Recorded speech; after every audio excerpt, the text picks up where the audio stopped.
amigos del ajedrez, soy el maestro internacional Julio Bobri y deseo que nuestros vídeos les ayuden a mejorar su juego. Suscríbete al canal. Gracias. Hola amigos del ajedrez, traemos hoy una partida que se desarrolló en la Copa Sinquefiel en 2021 entre Vachier Lagrave y Suerk, un polaco residente en los Estados Unidos. Gran importancia de la actividad de las torres. La partida se desarrolló con un medio juego bastante equilibrado y determinadas actividades y acciones por ambos bandos, pero que después de algunas maniobras las blancas quedaron con sus torres muy activas, logrando atacar los peones enemigos en un final de torres que le resultó técnicamente ganador.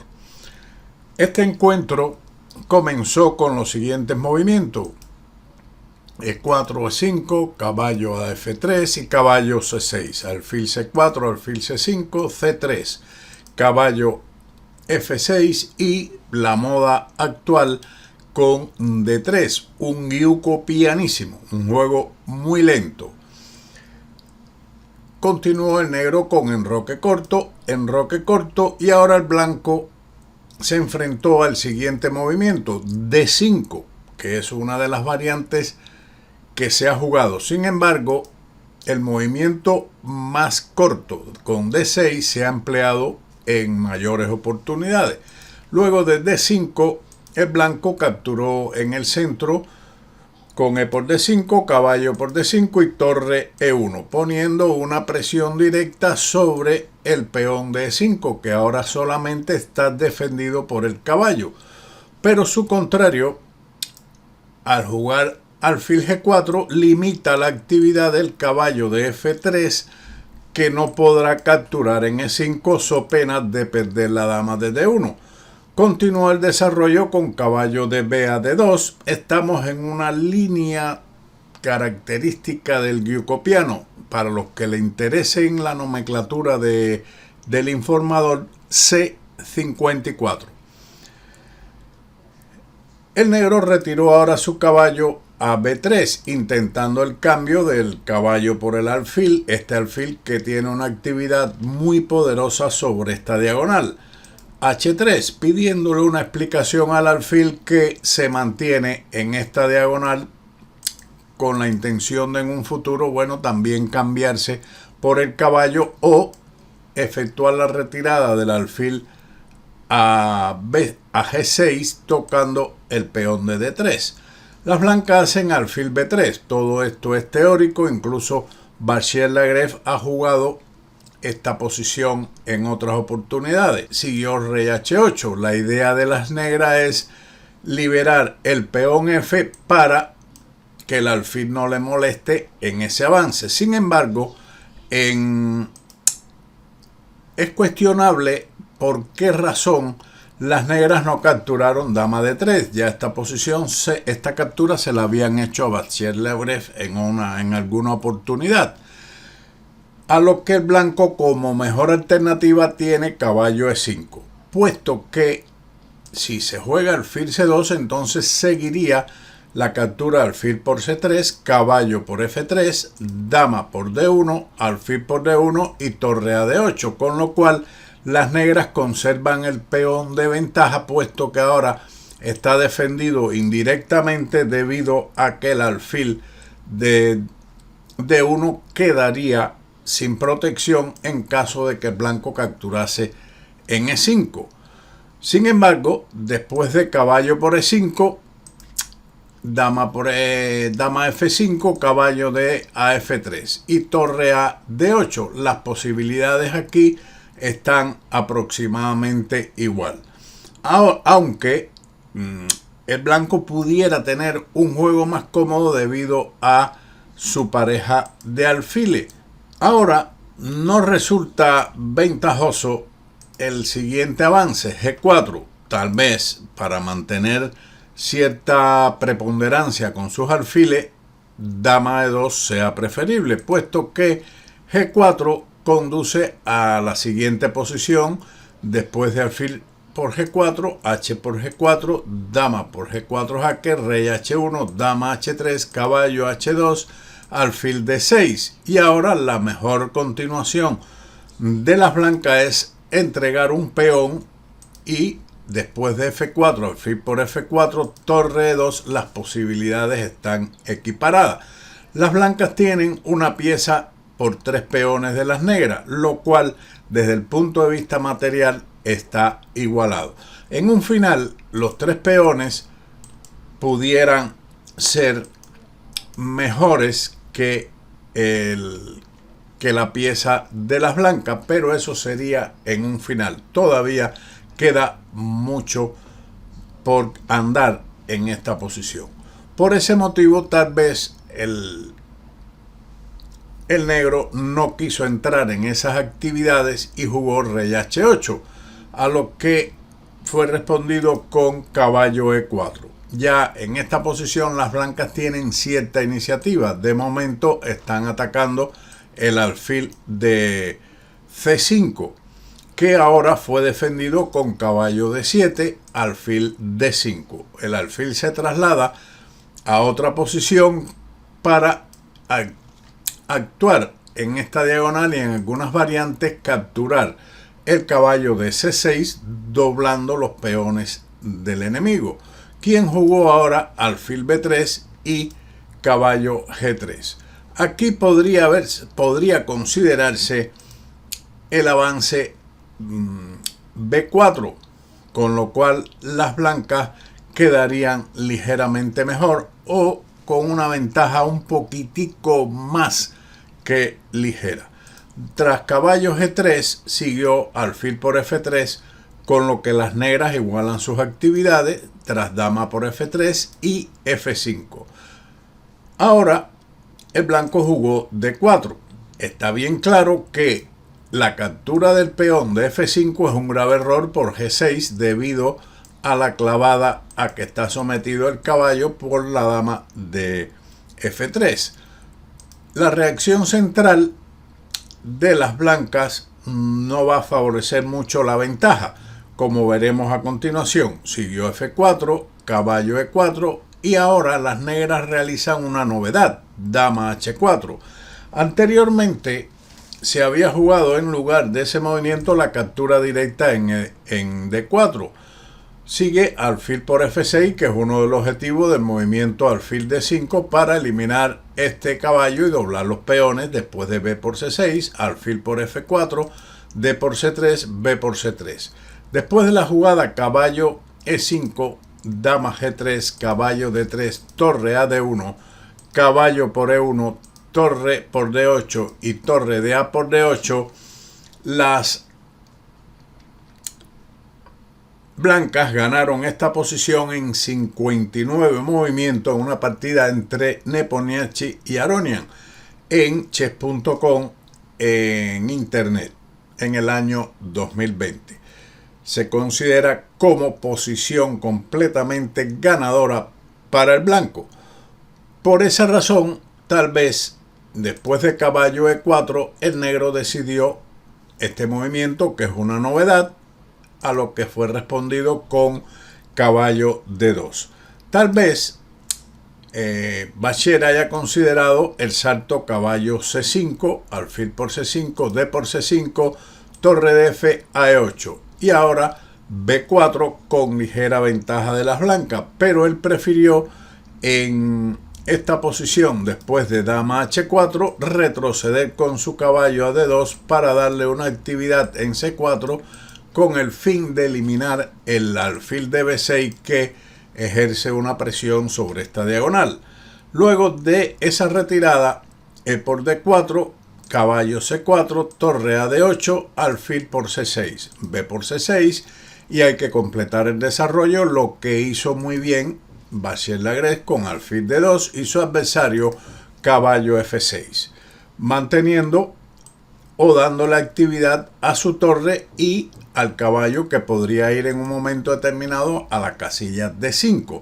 Sin embargo, en lugar de ese salto era de considerar D3, manteniendo de esa manera una presión sobre el punto de F2 con el alfil y la dama, aprovechando que este peón es intocable por la captura en F2, y posteriormente mantener ese peón que pudiera ser una molestia para las blancas. Luego de alfil D2, ellas jugaron caballo F6, se eliminó este alfil que no solamente es peligroso en esta diagonal, sino que mantiene la defensa de la segunda fila, donde en un futuro las blancas van a penetrar con su torre y activarla en la séptima fila. Siguió C por B6, C por D4 y C5. En posiciones abiertas, incluso con el peón dama aislado, no es conveniente este tipo de movimiento. Tal vez caballo D5 fuese algo mejor, limitando la actividad del alfil del blanco, manteniendo la defensa del peón de F4, y la actividad de este caballo aquí indesalojable es típico contra el peón dama aislado. Después del avance C5, torre E7. Aquí comienza la fiesta de las torres blancas, que empiezan a activarse ya atacando directamente el peón de A7. Su adversario jugó torre por D4, alfil C3 y caballo D5. Una jugada que pone en ataque a la torre D7 con el caballo y la dama, pero esta estaba prevista para capturar el peón de A7, caballo por C3 y B por C3. El final o el medio juego se ha transformado en otro donde existen dos piezas, dos torres contra dos torres, incluyendo la dama. Quiere decir un final de piezas pesadas. Sin embargo, las blancas tienen cierta ventaja. Ahora el negro jugó torre de a D8. Aquí tal vez podía haber considerado como mejor torre D6, manteniendo la defensa de su peón y la posibilidad en cualquier momento de trasladar su torre a G6. Pero torre de D8 fue respondido con torre E1. Ahora esta torre amenaza con entrar en la séptima fila también y presionar los peones del ala del rey. Su adversario juega C4, torre E4, que ahora, gracias al avance del peón a C4, ha dejado dos peones propensos para el ataque. Su adversario defendió el de C4 y A4, una ruptura típica para desvincular la defensa del peón de C4, que tiene la misión del peón de B5. Su adversario, seguramente en apuro de tiempo, aunque ya en una posición completamente difícil, jugó torre de 3, que es un error. Preferible hubiera sido la captura B por A4, aunque no es menos cierto que después de torre por C4, A3, torre por A3, dama E7 y torre de A A4, el final es muy ventajoso para el blanco debido a la debilidad del peón de F4. Luego de torre D3, que es un error, siguió una petit combination, como diría Capablanca, con dama por F4, aprovechando que el rey está encerrado en la octava fila y podría recibir un mate del pasillo. Su adversario capturó la dama, que es prácticamente forzado, y torre por F4. Ahora esta torre es intocable, como habíamos dicho, por el mate en la octava fila con torre A8. Por lo tanto, la torre se dedica a la pasividad de torre G8 y sigue A por B5, torre por C3 y torre C7. Aquí podríamos considerar, o considera la máquina, que era preferible B6, era más fuerte, adelantando rápidamente este peón pasado. Pero hay que considerar que los jugadores tienen poco tiempo en el reloj y no pueden calcular todo. Luego de torre C7, torre B3 y torre C5. Una buena jugada. No por el hecho de defender el peón de B5 y mantener el ataque del peón a C4, sino porque es necesario mantener un peón en el ala de dama, porque si quedan en el ala de rey 3 contra 2, las posibilidades de tabla son inmensas. Por ejemplo, en lugar de torre C5, torre de C por C4 o con la otra torre, seguiría torre B1 jaque, un jaque intermedio para alejar el rey del centro del tablero, y después torre por B5. Este final de 3 peones contra 2 en el ala del rey es generalmente de empate. Es muy difícil, cuando se cree el peón pasado en ese sector, no dejar descubierto al rey y llegar a un final de tabla. Por ese motivo, la jugada torre C5 es buena, por las razones que he explicado.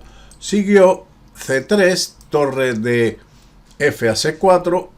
Aquí hay que tener en cuenta que el peón de B5 siempre estará bien defendido por la mala ubicación del rey en H8, quien jugó ahora H6.